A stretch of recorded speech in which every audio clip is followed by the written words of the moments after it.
Craig Cooper, CEO and founder of digital healthcare brand CONNEQT, is a seasoned tech entrepreneur passionate about technology that benefits the health and wellness of everyday individuals. Right, Craig Cooper, thanks so much for making the time. I know you're busy. I've read up a little bit on you. I mean, there is not much you haven't done in your lifetime, and so very impressive resume. But lately you've been into health tech, and you developed a device or helped develop a device around blood pressure. I've been testing this. I've had it for a couple of weeks now, and I changed my opinion, or I guess I expanded my expertise in terms of what it means to get a good blood pressure reading, how what you might be getting at your annual physical that takes 2 to 5 seconds might be relatively worthless, and what it could mean that if you have, like, elevated blood pressure, even though you're doing everything right, like in my case, and how that then falls apart if you really look at central blood pressure, which is ultimately what matters. How much pressure are the blood vessels close to your heart under, and not the ones that might be at your wrist, or maybe even on your biceps, or in that area. And so maybe just tell us a little bit about your background, all of the major milestones you've gone through, how you got into blood pressure, why is it interesting to you, and then we'll dive right into dissecting some of the common misconceptions around blood pressure, and why it's obviously an important biometric, right? But we have to look at the right numbers and use the right methodology to measure it in order for it to be useful. Yeah, absolutely. I would argue it's the number one biomarker, because it's really, the gateway for the majority of diseases, and cardiovascular disease, obviously Alzheimer's, kidney disease, even to diseases of maternal pregnancy. So, I mean, pressures and vascular pressures cover so much of the disease spectrum that the way we look at it is it really is the gateway for better health management. We can take NAD supplements and cold baths all day long, and use red therapy blankets, but at the end of the day, if you don't have the big rocks in place in terms of monitoring, then you're really handicapping yourself from the perspective of health. So it's the largest killer. It's the largest burden on the U.S. and global healthcare system. More people have hypertension than any other disorder. Upwards of 50% of men, or I should say, adults in the U.S. Have hypertension. Most of that's undiagnosed, or diagnosed but not treated properly, because we're still using, to your point, 150-year-old technology, which is the basic brachial measurement of pressures at the arm. And what we've not so much introduced, but what we're now bringing to a wider market is a much wider group of vascular biomarkers that have been in use for over 25 years now in practice. So very specialized practice, nephrologists, cardiologists, but also our devices are used extensively in clinical trials. So, anywhere from, diabetes trials, vaping, arterial stiffness impact on from vaping, obviously through to the heart failure, hypertension, and so on and so forth. So long history of clinical trials. We've done, over 60 clinical trials to date. And then in academic research. And, what we are now doing, as I mentioned, we are really taking that level of specialist biomarkers and bringing them to primary care physicians, concierge medicine, and consumers. And this is not new technology. We pioneered it a little over 25 years ago, when the original founder of the company was the first to be able to measure what's called central pressure waveforms, which is the waveform and the pressure exerted at your heart non-invasively. Traditionally, that had always been done in an ICU setting, using what's called an A-line. So it's really become known as the gold standard in pressure measurement, but it was never available to consumers. The equipment that we had was developed for clinicians, wasn't user-friendly for consumers. It was priced out of the consumer range. our devices that we're selling to those markets were, anywhere from $9,000 to $35,000. So completely outside the affordability of pretty much everyone, I would argue. So really what we've done now is, I like to call it, we've put a Ferrari engine into a Ford body. We've taken our traditional devices, our Sphygma core technology, which has 3,000 references in PubMed. So it's the most validated, consistently recognized as gold standard technology for measuring central pressure waveforms, and putting that into a Ford body. So Ferrari engine now in a Ford body, 9,000 down to sub 400, as part of a CONNEQT vascular health assessment program. So that's what we've brought to the market over the last 12 months. We think it's extremely impactful, and we are seeing that just from the the feedback across all the markets that we are focused on, because we are now able to measure not only central pressures, we're able to measure things like arterial stiffness, which is sort of a broad term for what's called the augmentation indexes. These are the pressure waveforms in your arteries, as well as biomarkers like the Buckberg index or subendocardial variability index, which measures heart stress. It's really like a VO2 max for your heart, if I can give that analogy, Michael, which I think we both get. Right. So it really measures your heart's ability to perform under pressure, as opposed to VO max, which is maximum sort of oxygen capacity and etc. So a whole suite of indicators which give a much broader insights into your vascular health, way beyond brachial pressure, and way more predictive than what we're getting today just from our general. I think you mentioned before we turned recording, just the general rushed process that we are all taken through when we go into a clinicians. Which, I mean, if we just look at that, just irrespective of what we're doing in the market, just that process alone at the clinical level is just so flawed that it's amazing that it still exists. Go ahead. No, I remember. I mean, I stopped going to doing annual physicals because they were predominantly they're worthless at the end of the day, and I never hear anything new or interesting or useful. And I go in there, might have a sweater or whatever on, a thick sweater because it's winter. They just slap it over. They don't care if my feet are in contact with the ground, if I'm having a backrest or anything. Anywhere I'm surprised they don't take it standing. And of then course. it takes like 2 seconds. They're like, "No, all good." I'm like, "What do you mean all good? There is no way on earth you could have measured or taken a good blood pressure reading the way what you just did." Yeah, it's like when you and I go in, and the first thing they put us on is the scales normally, right? You're right.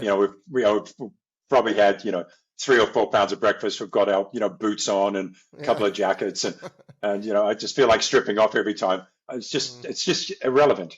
And same with blood pressure. We're rushed to get there. We've got an elevated heart rate. We go in, normally with a nurse. It's a single reading. That alone is in breach of the American Medical Association guidelines. It's supposed to let you sit for 5 minutes. So it's to take consecutive readings 3 times, average that out, and that's as pretty much as good as you can get in that clinical setting. But then it's pretty rare that your physician even looks at it. So really, they're just ticking off a reimbursement box from the purposes of coding. So just a waste of time, especially when you look at really how impactful and important it is. Because we have so many Americans, I'll just refer to, just given that data point, who are truly undiagnosed, not just from the perspective of their brachial readings, but also from the fact that they're registering high normal for brachial pressure. But really, when you measure their central pressures, that's where you see either significant elevation or lower readings. So that's what we're trying to focus on. That's what we're trying to create as kind of the tip of the sphere for this whole new suite of biomarkers that we're bringing to market. And it's not any different, Michael, from heart rate 10 or 15 years ago, or heart rate variability in that same time period. They all seem simple to us today, but these are all flowed down from mainly research and academia. So that's kind of the path that we're on. So we're at the forefront of that. in terms of really trying to change that whole diagnostic and preventative paradigm. Mm-hmm. But the thing is, your device, I've been using it for a while now. It looks and works like a regular blood pressure cuff, right? So you slap it on, you push a button, and then you sit still. Ideally, I think at the first time you do it, you actually take a couple of readings. There's like a protocol you have to go through Exactly. to get a baseline, right? Yeah. And then subsequent readings then appear to be quicker, right? You don't have to go through all of that things again, but some of the same principles still apply. I mean, don't do it, coming back from a workout, sit down and do it, or, run in the door and take your reading, or when you're maybe incredibly stressed or had alcohol. There are several factors that can negatively, because blood pressure isn't stable, throughout the day, right? It fluctuates constantly, much Absolutely. like HRV and heart rate. All of those things go up and down. And I guess you want to understand when is a good time for a reading, much like with HRV. If I just take an HRV reading, in the middle of the day, out of context, it's absolutely useless, because what does it tell me, right? But if I take it during deep sleep, where I'm not exposed to external influences, it's probably a much better indication of how my nervous system is adapting to stressors, right? And so I guess the same 100%. applies to blood pressure. Yeah, that's why Aura has that patent. I think it's around 4:10 a.m. They've locked a patent in. At 4:10 a.m. in the morning, they take their HRV reading every day. So, which is exactly to your point. But you are right. The whole process is very similar. It's a brachial cuff. The sort of the uniqueness of it is when you first use it, as you mentioned, you have a guided process which we take you through. It's a kind of a meditative process that we walk you through to get your 3 consecutive readings in order to get your baseline.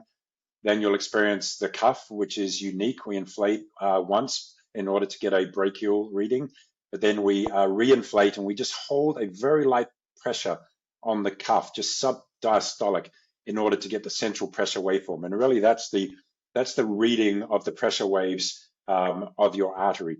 And then through that, we really slice and dice out that waveform in order to get those other biomarkers that you mentioned. But it's very important to be consistent.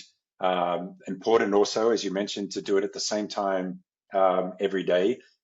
Important not to be reactive just to a single reading, and note it, log it, and in the app, for the CONNEQT app, as well as in the cardiovascular reports, which we provide, very detailed on-demand and monthly reports, which are vetted by a cardiologist.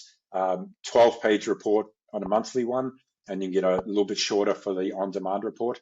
All of this is listed, all the trends are listed. So that's what's most important, because it's not something that you can change overnight. Obviously it's very lifestyle driven, and there are the normal aspects of sort of maintaining healthy blood flow and vascular flow, not too different to just being a healthy human. Right. But you can also supplement it for certain indications outside of the drug therapy I'm talking about. But very simple process. But as you pointed out, Michael, consistency is key. Don't be reactive. Follow the trends. And we hope that in the app and everything else that we provide prompts and good habits. We provide 28-day programs for arterial health and a whole bunch of things. So it's just important to be consistent. Mm-hmm.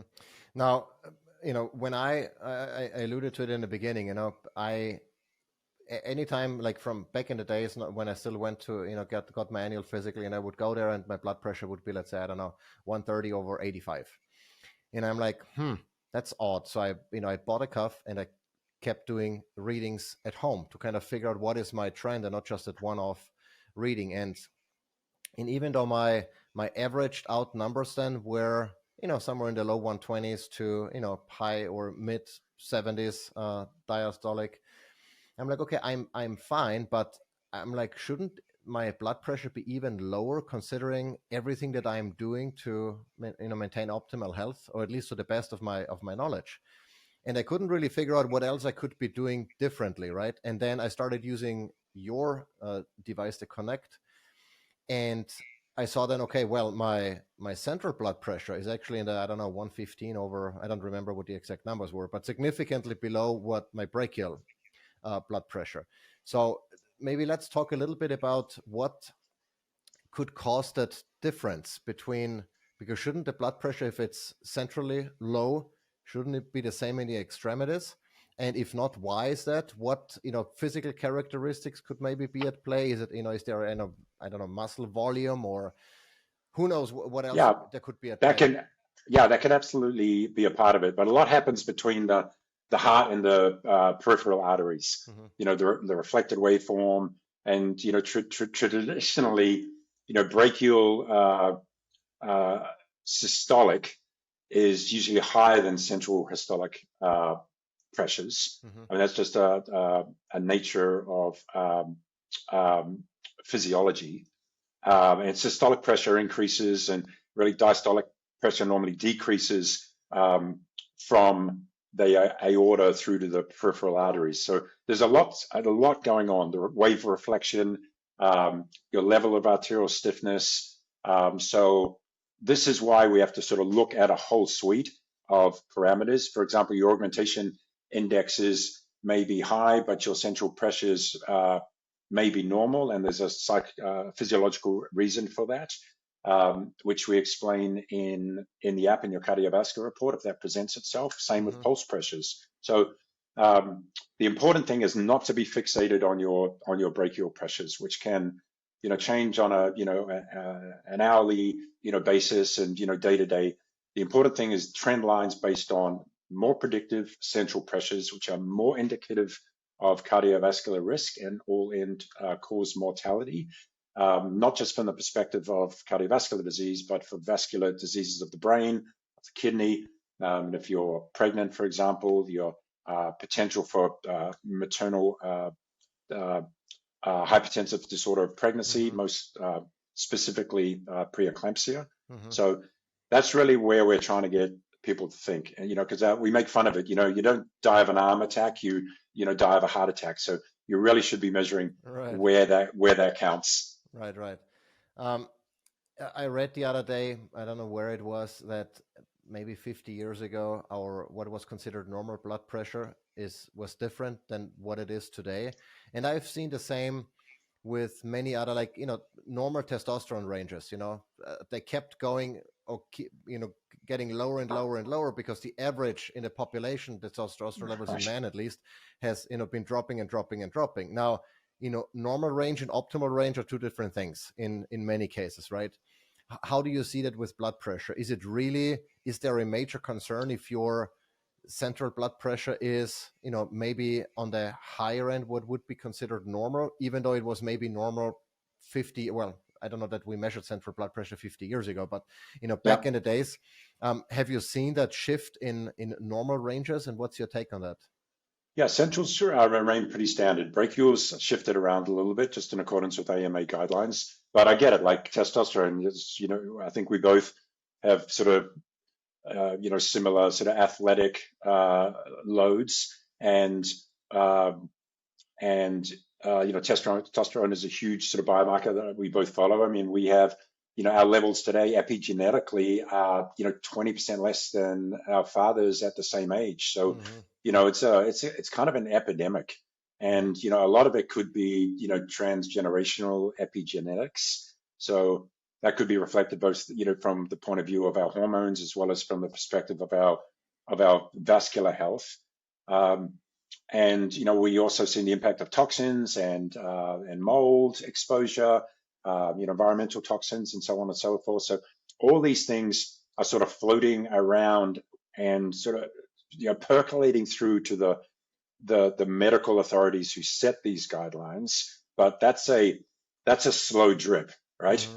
By the time it gets to that level where ranges are actually being considered and modified because of things like we're talking about from a lifestyle and genetic perspective, it can often be too late. So my life has always been about being ahead of the curve, right? Taking control of my own health, best technology, best care team, and so what we're doing with our device, we're not pushing the emergency button when things go out of range, but what we are doing is saying, irrespective of what your brachial pressures are, this suite of parameters saying you need attention. Right. So either a coronary artery score test or a calcification score test, or an echo or whatever that might be. We don't want to have a population like we have at the moment where everyone's just sitting on their hands when they've got high normal blood pressure and don't think they need to do anything. We believe that being proactive, particularly in respect of the world's #1 killer, is really part of a significant part of a healthy lifestyle, and it really should be part of everyone's health protocol. A pressure machine in everybody's house, everyone testing on a consistent basis, not just something you do in every 6 months when you go to a physician. We need to interrupt this episode for a quick shout out to our sponsor, OneSkin, because let's be honest, nobody wants the skin cells checking out early. It's called cell senescence, when your cells basically start acting old and sluggish. And OneSkin's OS1 peptide is clinically proven to help slow that down.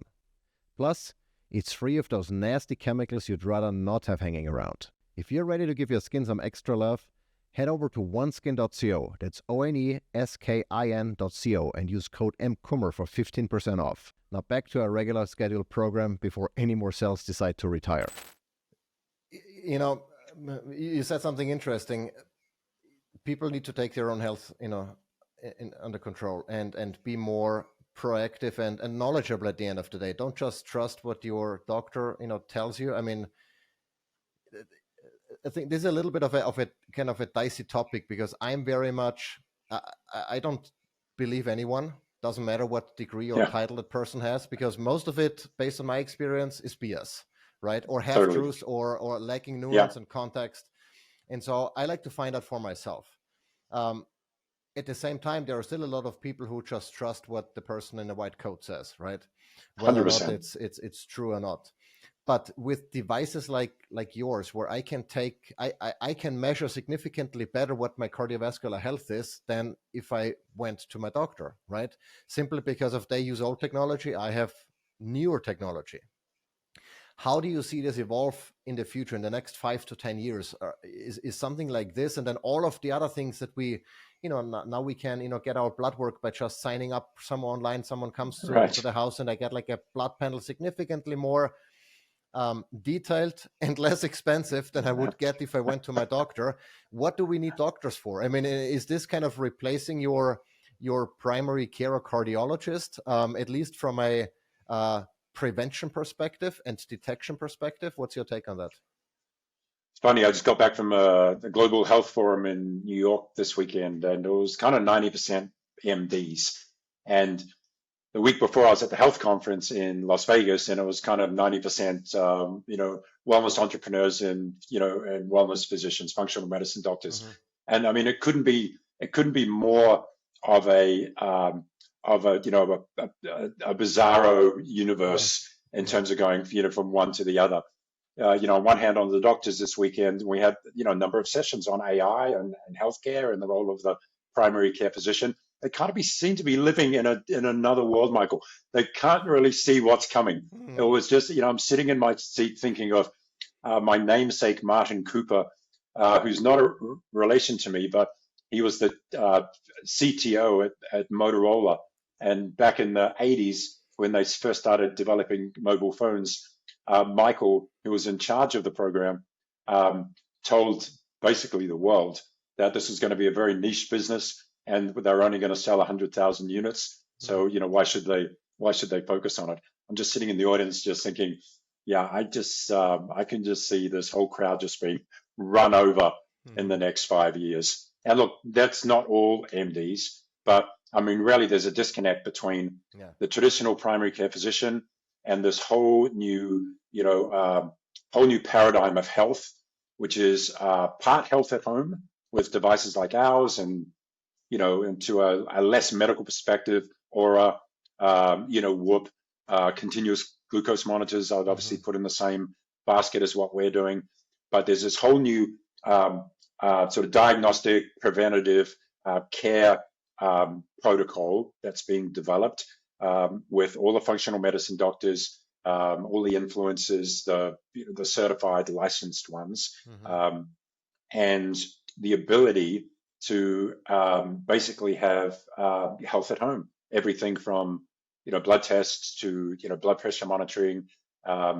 AI is a huge part of that. Obviously, I just discovered 2 weeks ago, outside of the of my primary care physician, who ordered the lab tests for me, and who had the opportunity to review them before I put them into Chat GPT, that I had hemochromatosis, and I was the carrier of that gene, which is kind of a significant thing, which my primary care physician didn't pick up. And I pretty much diagnosed myself. Then I ordered separate lab tests for myself in order to confirm it, and so on and so forth. So it's absolutely moving that way. And I think the medical profession is just they're scared. But Peter Attia was on 60 Minutes last week or a couple of weeks ago, and they asked him, what do you say to all your critics about what you're doing? And he said, you know what? He said, when I was at Stanford, there was not a single not a single course in nutrition, not a single course in exercise physiology. I'm thinking these are the same people who went to school when I did. So I don't know where their criticism's coming, because none of that generation is educated in it. And really, like, everyone's learning still. The Hubermans, the Attias, all these people, they all started this 5 years ago. This is not something they've been doing for their whole lives. We're all learning, but there's one school that is very sort of function forward in terms of health. There's another one which is really just caught in the grip of the existing medical system and the economics and everything that surrounds that. Yeah, the problem that I see is, obviously, a lot of the establishment, they say, oh, everything that happens outside of their realm is scam and yeah, of course, half-truth and fake news and whatnot. And then on the other side, if there are people who completely lost trust in the regular, system, which I don't think is also good, because you need you need to trust someone. You cannot trust trusted guy on the internet. Of course. Even I've been following a lot of the Attia and Saladino more from a nutrition perspective. Most of them have done a 180 on certain things, where they were so sure that something 100%. is right, and then they are fasting. They learned or got a different perspective, and then they change. So I think that the problem really is, or the frustration is, for many regular consumers, that who do you trust? And what do you do? And so that's where I see a little bit, the problem, because you cannot just trust a guy on the internet blindly, because you don't know that person for the most part, and you unfortunately cannot trust your doctor either, because that they have no clue when it comes to nutrition, exercise, physiology, all of the things that, I know more about than my doctor. So why would I go to my doctor and ask about, my blood lipids? Exactly. Nothing they can tell me is relevant, and so that's a problem, and not everyone has the time or desire or both to dig in and do their own research and keep learning, because it is, you feel like you're almost like you do nothing else than trying to figure stuff out that someone should get paid for, to figure out, and just let me know what to do, Yeah, and look, the baseline of wellness, functional medicine, and longevity, it's publicly available. You can listen to a 3-hour Peter Attia podcast. You don't have to pay $250,000 a year to get on his wait list, right? And there is so much information out there across, sort of a thin line of credible doctors. But I did a fireside chat on the main stage at the Global Health Conference, and about longevity, trends, insights in the future. And one of the big things that I was emphasizing was just affordability and accessibility, because health is still the preserve of the wealthy.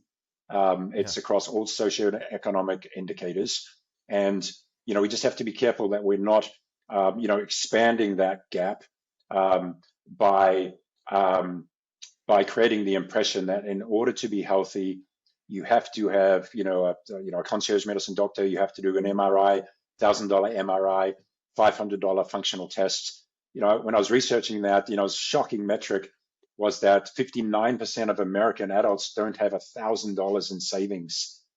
So, we're calling, for, longevity protocols, which they were at the health conference 2 weeks before, gentleman up on stage, very well known, just being very confident in the fact that, he doesn't understand why everyone isn't doing, full body scans. It's like, because we can't afford it. Right. Yeah. It's like there's a huge issue of affordability in longevity and functional medicine. So I think the hope we have is that, devices like ours are affordable. Lifestyle changes are free. Diet is free. Exercise is free. So the foundational aspects of wellness and longevity are accessible to everyone. But I think the missing part of all of that is education and compliance, Michael. It's there, but it's hard. Yeah. What I've learned, and I've also applied this, or we've been applying this to our lives here at the Kummer House, is that, it's very easy to get caught up in the biohacking, longevity, where there is a gadget, there is a pill, there is a supplement, there is this and that for, if you just look at, if I would fill my day with all of the biohacking gadgets that I have access to as part of my readings, Right. be it red light, sauna, cold plunge, I would be doing nothing else than using those products, and I'm Right. like, I don't have time, or the desire, to do all of those things. I mean, to what point, right? Or to what extent? And I've come to realize that what you really want to do is just go back to the basics.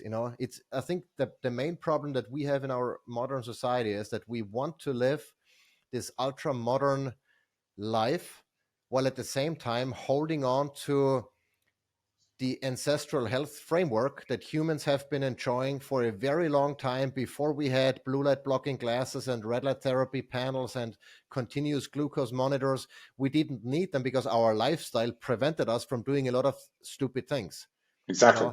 And so I think that's really the where it can get very inexpensive if you actually do less and really focus on, okay, hey, instead of paying for an expensive CrossFit membership, why not just walk or bike and lift heavy stuff and park far away from your grocery store entrance, so you have to carry all of that heavy stuff back instead of using the car and then going to the gym and doing farmer's carry and paying for that. I mean, that's ridiculous, And so I think I love my farmer's carries, by the way.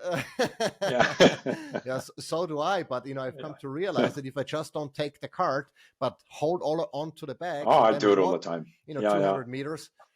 That's a good workout, and it's free. Or taking the stairs instead of the elevator. And we've just become so, at the end of the day, lazy and suckers for convenience that we then have the need to mitigate all of our stupid decisions with gadgets and with interventions. Totally. I mean, I take it the next level. I laugh, when, to people about, we don't even, have to walk out to our letterboxes anymore to get our mail or our packages, because everything is just put, on our front steps, in 2 hours. Or we don't even wind down the windows on our our cars anymore. I mean, what's it going to be next, right? Or are we just going to be like, in wheelchairs? But even those basic movements, right? Yeah. It's just, I mean, no one in the blue zones, to your point, goes to CrossFit or, was on keto or taking NAD supplements. Yeah. There was the whole keto and what to eat kind of thing. I mean, if you just eat what's growing around you during the season, there is your diet. You're not going to be eating strawberries in winter. You're probably going to be on a fairly low carb diet in winter because nothing is growing. And you'll probably, depending on where you live, have more carbs in summer, right? When there's fruits and vegetables. And totally. Love that. I mean, and it can be so simple, but it's inconvenient to think that way, because it's not how we operate in our modern lives. And I think that's the big, disconnect. And where people think it's, I can't afford to be healthy. Well, you just have to accept a little bit or a lot of inconvenience and, do things differently. Yeah, totally. Yeah, I kind of feel like the whole longevity market's just been hijacked. And I think, Instagram's a big part of it, right? Yeah. It's perfectly made for Instagram, all the memes, the bodies, the protocols, the events, the lifestyles and everything like that. But my view on longevity is much different. I've had so many near-death experiences that, I think, just like a very sort of memento mori way that, I could leave life, at any moment. So maximizing every day, maximizing, my physical, mental, emotional, sexual fitness, every day. And, that's not about, wanting to live to, 150 like Dave Asprey thinks he will, or don't die like, Brian Johnson. This is like, I think they're giving up a lot of I think he's life. already Yeah, dead, the way he looks. yeah, exactly. But I think they're giving up a lot of life for the sake of Yeah, longevity without focusing on, the moment. So, yeah, we've got, all the red light therapy, plunge pull crowd, which is kind of the millennial crowd. But then, my age group, and I'm 62. So I'm focused more about, avoiding frailty, strength, muscle mass, balance, and really making sure I don't fall. All those things that are going to see me through a yeah, period and allow me to thrive and do what I love doing in sports and everything. And then also importantly, just avoiding disease, because I think when you're a millennial, you're kind of bulletproof, right? You don't have to think about colon cancer and prostate cancer and other metabolic disorders. It's just like, oh, that's old people's problems. So I think that's kind of the disconnect. So I'm hoping that longevity will just be sort of absorbed, because I kind of think we're in peak longevity now. And I'm hoping, just like, whether it's all these other crazes, whether not so much crazes, but Mediterranean diet, keto, all these just become part of our normal functional lifestyles.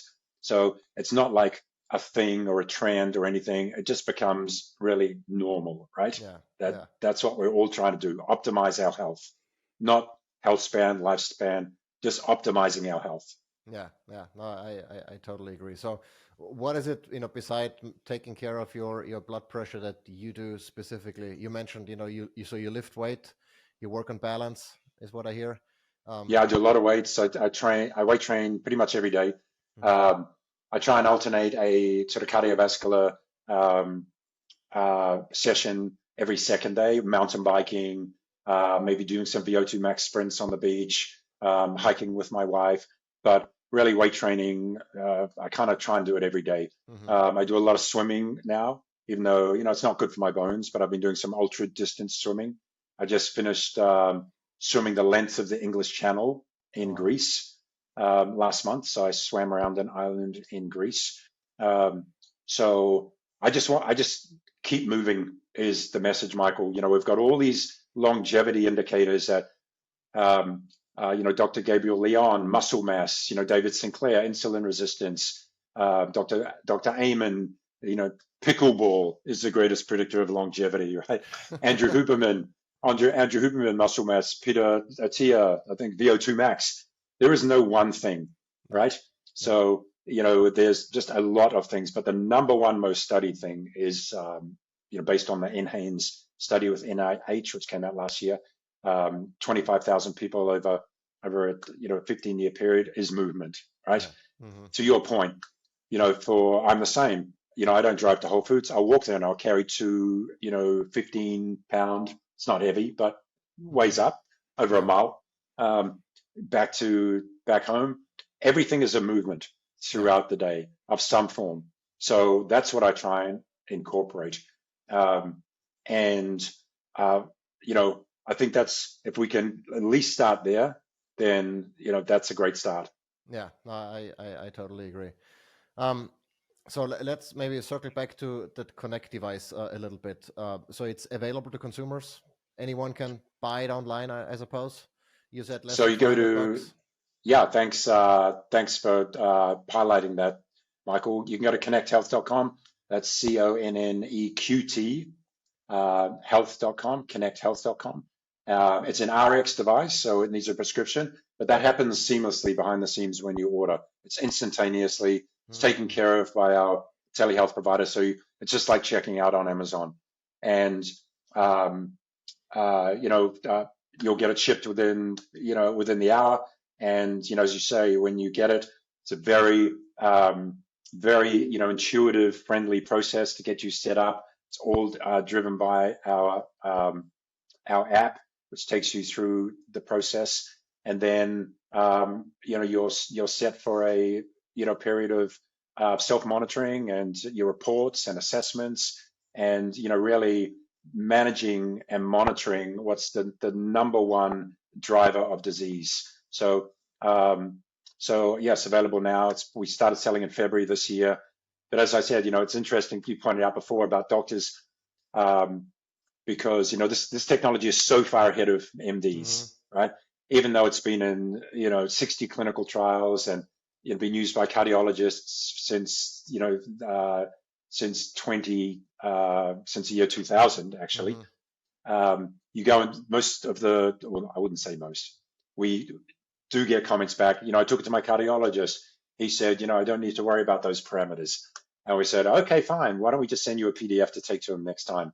And more often than not, they come back again and say, actually, my doctor finds this really interesting and is super glad that I'm using this. So it's $249 on connecthealth.com. So remember, this was a $35,000 device. Now at $249 for consumers. So that's the opportunity. All right, it doesn't get any better than that to get really an accurate reading, and it helped me better understand that actually I'm in as good shape as I think I am. So that was good confirmation, and that my elasticity or lack of stiffness, I had done a calcium score scans and all of those things in the past, and they all were clean. So that's was another way of confirming that whatever I'm doing appears to be working, and I can continue doing that until I figure out I have to change something. And yeah, we're gonna try to include in some screenshots so people can actually see the app and how it works, yeah. and some B-roll of me using the device. But yeah, I appreciate your time. Of course. Let me close with just two comments on what you said. Because you are the perfect use case, because part of what we're doing with the device is putting it at home so people can ask the question and get it answered. Am I okay? Right? That's really, if we solve that in the home, then that's a success for us. Yeah. And you mentioned CAC scores and calcium scores. I mean, the sort of dirty little secret around that, $1 billion market is that calcification only is able to be detected when it's too late to reverse. Calcification is not something you can reverse. Yeah. So what CAC scores are picking up is damage already done. So the alternate opportunity is to get ahead of that with measuring arterial stiffness and other parameters, which are all drivers of calcification. So we can detect the risk of calcification, a year to 3 years in advance of that happening, before it's too late when you get your CAC score. So it's just so important, Michael, and I really appreciate you taking the time to elevate the conversation. All right, no, I appreciate it. Well, with all the good information you've given us, I think that's hopefully will everyone understands better what blood pressure really means and how potentially useless that reading is that you might get once a year, and why it's, I think, important to keep an eye on trend lines, right? It's not those individual readings, much like with HRV. You want to keep an eye on your trend line. Where are you trending? Are you heading in the right direction, or maybe not? And if not, then well, now is the time to do something about it before it's too late. Yeah, perfect. All right, Michael. Thanks so much. Appreciate it. Great to see you. All right. Thanks. Bye-bye.